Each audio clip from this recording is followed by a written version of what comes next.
keeping with the pattern. This is Chiedo. Awesome, you got it right. I get called all sorts of things, and so it's at the point where if it starts with ch and ends with o, I'll respond. So the fact that you all said Chiedo is great. It's Chiedo like tornado. No one's ever called me a tornado. That's just how I tell people how to pronounce it. And I came from England like 20 years ago, so that was slightly misleading. I'm sorry for disappointing. Okay, so Ryan was great. So I'm like watching his presentation, I'm like, oh, this is so sick. And so right before I got up here, I was like scrambling, like put together a demo. So we're gonna see how the demo goes mid-presentation, which I did not prepare to do. We're gonna talk about the hybrid experiment. But first, I've got developers' attention. So Vim, Tmux, Dvorak, anyone with me? That was a little underwhelming, but that's okay.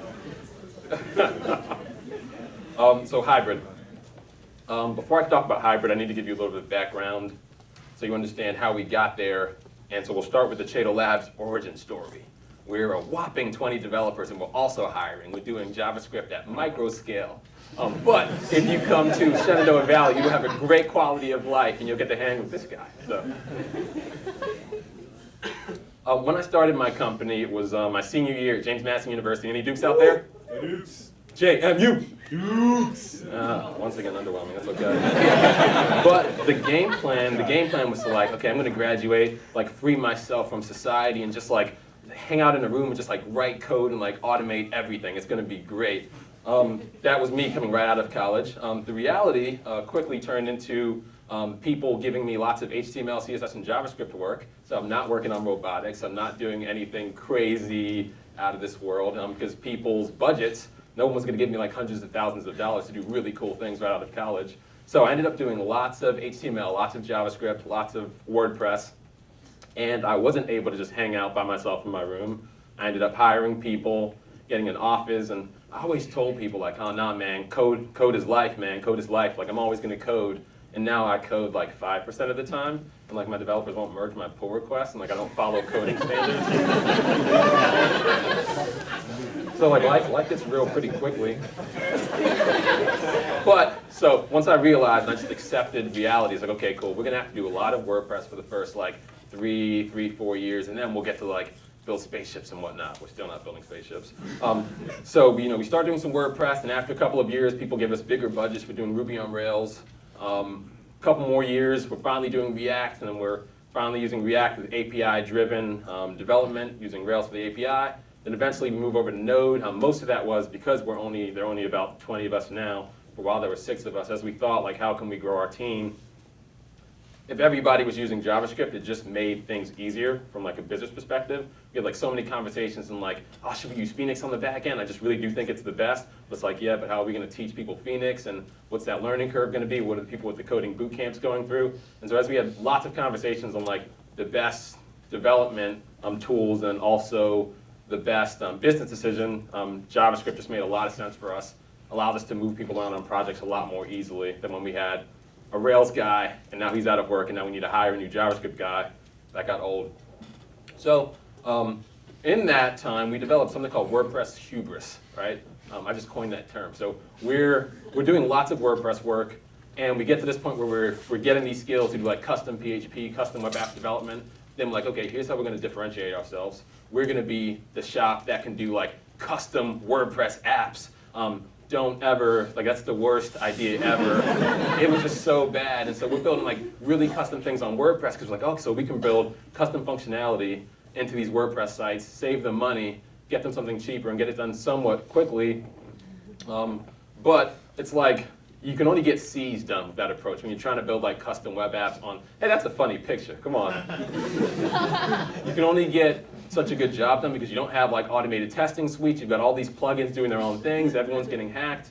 You may have something where like it seems like it works, and then like you put it through the test, and like you get a bunch of users, and then things start breaking. So it gets to this point where my developers just start to hate WordPress. So we banned it. We're just like, you know what? We're not doing WordPress. Like my developers, part of developer ascension, right? Like so first they like doing HTML, JavaScript, and then they're like, now we're doing WordPress. Then we're like, now we're doing Ruby on Rails. Now they're doing React and Node. And at this point, it's like to tell them to go back and like go build another WordPress site. They're like, no, I've ascended. I'm now like pondering the ways of Apollo and GraphQL. Like I'm not doing WordPress. So from the business perspective, like if I can't get developers to like stay in this world, and I can't keep training them and spending like 2 years to get them to a point where I can sell their services. So like we're just not doing WordPress. Like putting my foot down, we're not doing WordPress. Everybody with me? No, you're not with me. The marketing teams who actually pay us said, no, you are doing WordPress. So we're still doing lots of WordPress. So we get to this situation where we're like, okay, so we have to do WordPress. Like that's the preface. How can we make WordPress not so painful for my developers? How can we give the marketing teams what they want, which is just the WordPress plugin library, the admin panel, the CMS, and give my developers the development the tools and the frameworks they want to use, React, Node, etc. So I'm thinking, okay, I've got it, Project Hybrid, and this is going to be amazing. It was not amazing. Presentation goals, we don't have that much time, so I want to do a big picture overview, share some of the hang-ups when moving your entire WordPress front end to React, share some frustrations we've had with the WordPress API, and share some of the tools that made it easier, and try and throw in a quick demo that I just threw together. So starting with the theory, right? We want to use WordPress for the admin panel, CMS, plugins, just so the marketing teams can get what they want. We want to use React for the presentation layer, which became a possibility once WordPress released WordPress API. And then we wanted to use Node for any custom server-side code for custom functionality that was kind of outside of the scope of WordPress, but still give it to them on the same central presentation layer. Some requirements are server-rendered React, because when we're in WordPress land, we're talking about SEO, and yes, I know Google can crawl JavaScript, but not all search engines do, and so we wanted to make sure we didn't make any SEO compromises. We wanted it to be invisible to the marketing teams. We wanted blazing fast page speed, complete compatibility with all WordPress plugins. We wanted to use as little WordPress as possible. So like, if you're familiar with WordPress land, it's a super tiny functions.php file. We just wanted WordPress to just like stay in its box, you know? And then my devs would do all the cool stuff that they love to do on React. And then minimal code duplication. So spoiler, this went terribly, so I'm just gonna, I don't want you to get inspired and like start writing notes, like just take notes on what not to do. So our solution was, we started using Next.js for the server side, server rendered React. And so I don't know if you're familiar with Next.js, but it's just a React framework which renders React server side and kind of gives you a PHP-like feel where you just drop an index.js file, drop a page.js file, and then your code will just work when you hit that endpoint.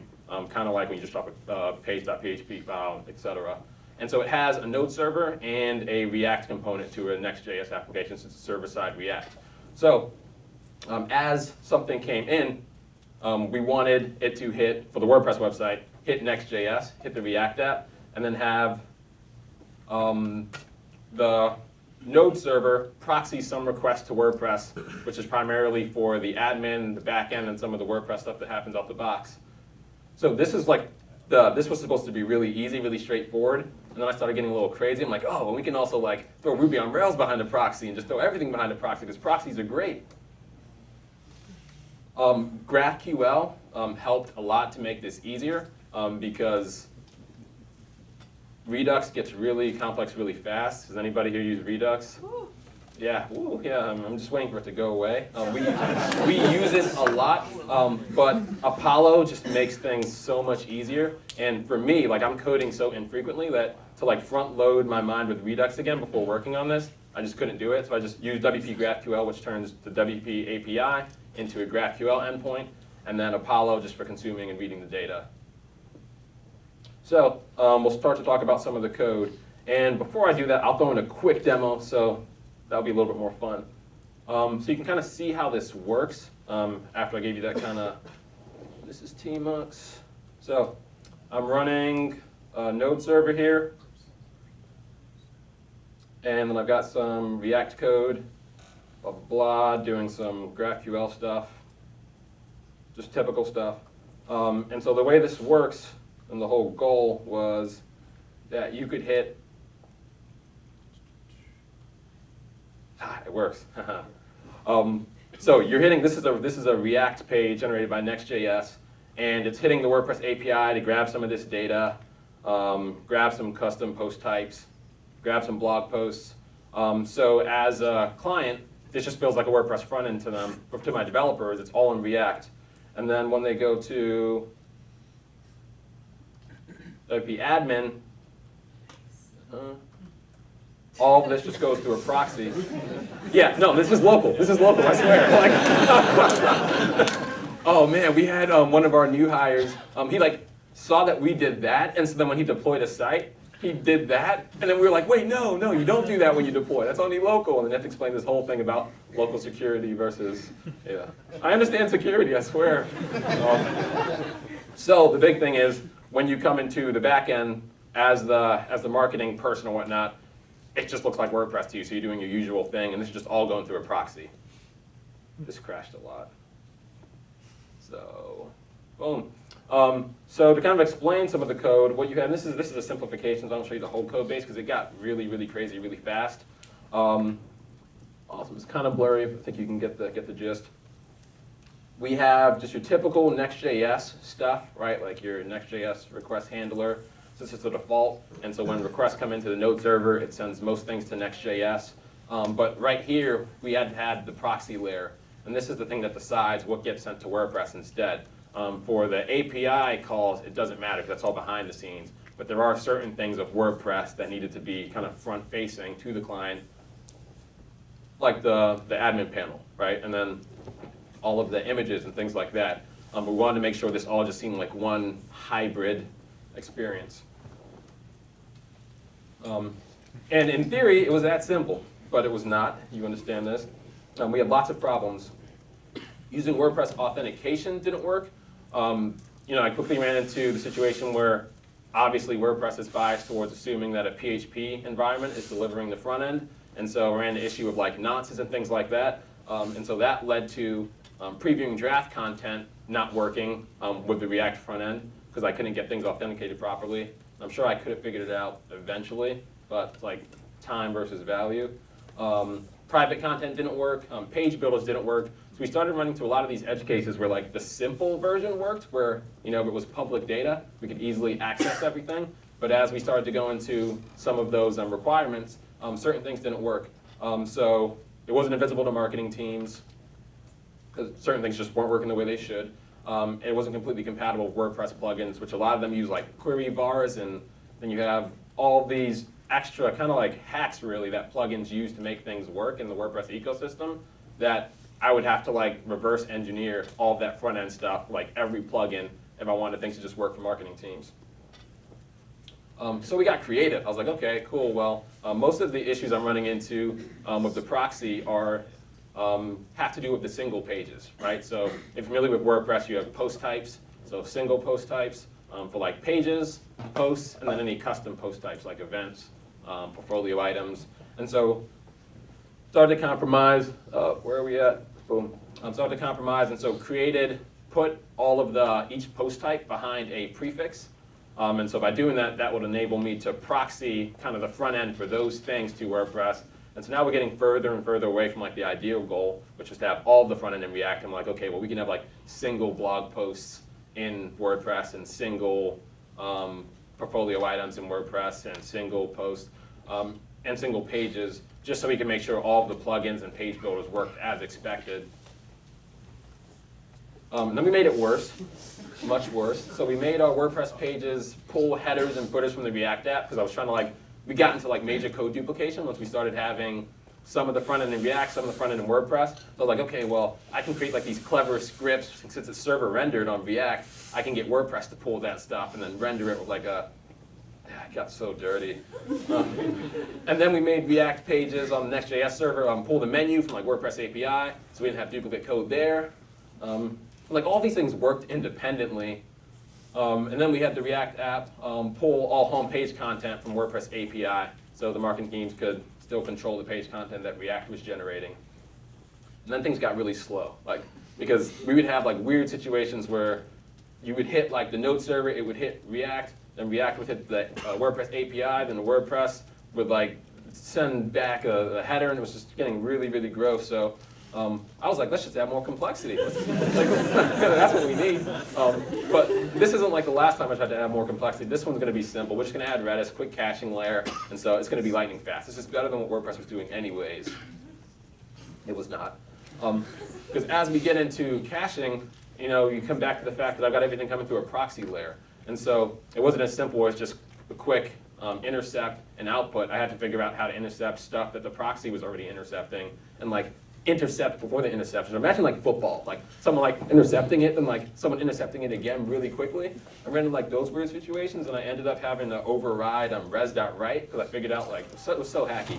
I was like, okay, so this proxy is res.writing all the responses and kind of in chunks to kind of keep it from crashing everything. So I overrode res.write and cache.append here. That was just Redis, so adding it to the Redis cache. And so that would happen maybe 10 times, just depending on the size of the request.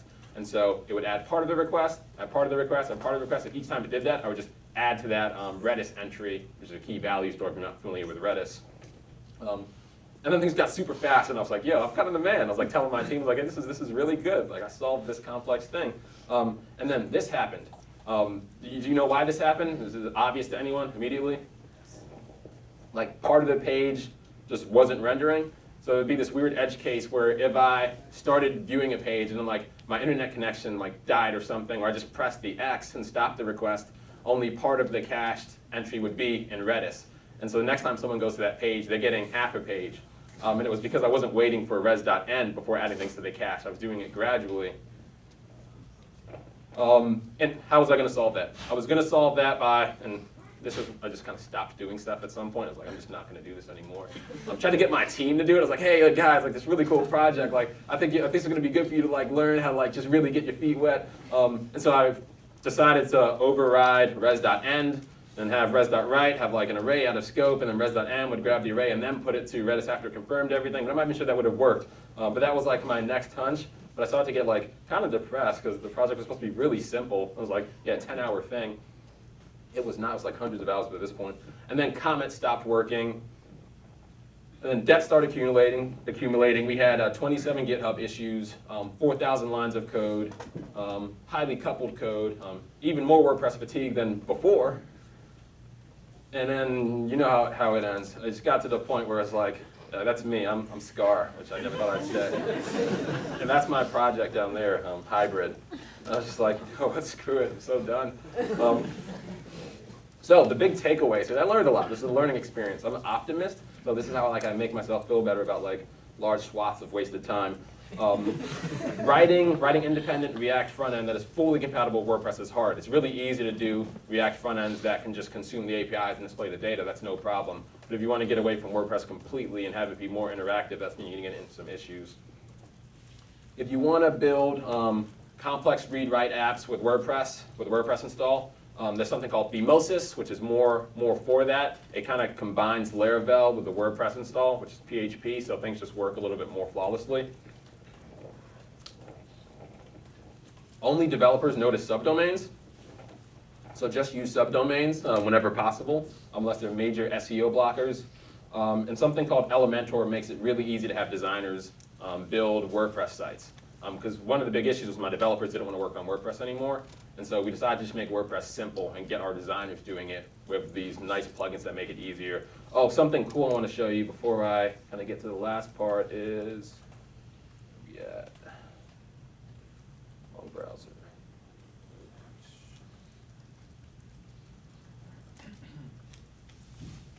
This page or the about page.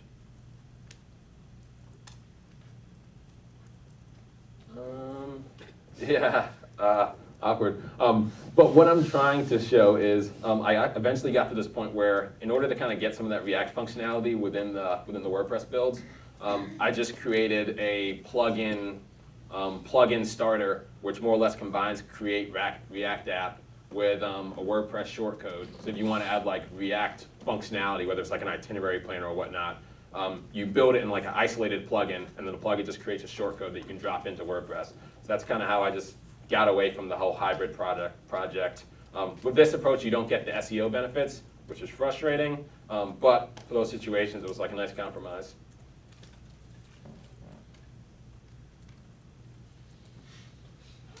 So we made our approach simple, and we just decided to use subdomains. And like in hindsight, it's like, yeah, we should have just done that. That's what like all the big companies are doing. So we've got the www site or whatever subdomain going to Node.js and React app, and then we've got WordPress on a completely separate subdomain, just kind of isolated, so our coders don't have to screw with it, and then we just kind of theme them alike and treat them as different projects. And that's been going pretty well. Every now and then it doesn't work that well, but 9 times out of 10, that's the way we approach it now. Elementor makes WordPress theme building so much easier. So if you have WordPress stuff that you have to deal with, just use it, and like don't see WordPress as a place to like code a bunch of stuff unless you're like building isolated plugins. Just see it as a way to just get the marketing teams what they want and keep all of your complex functionality out of WordPress. That's my vote. Next.js is great for React server side, and Apollo just makes it a million times easier to consume data if you have a GraphQL backend. Project Hybrid's taking vacation, so it's just kind of sitting there, like mostly working, but like to the point where I don't actually want to use it, so it's just sitting in GitHub. But that being said, that's it. We're always looking for talent. Once again, micro scale. We're not a 400-person company, but we will give you a great quality of life and great people. So thank you.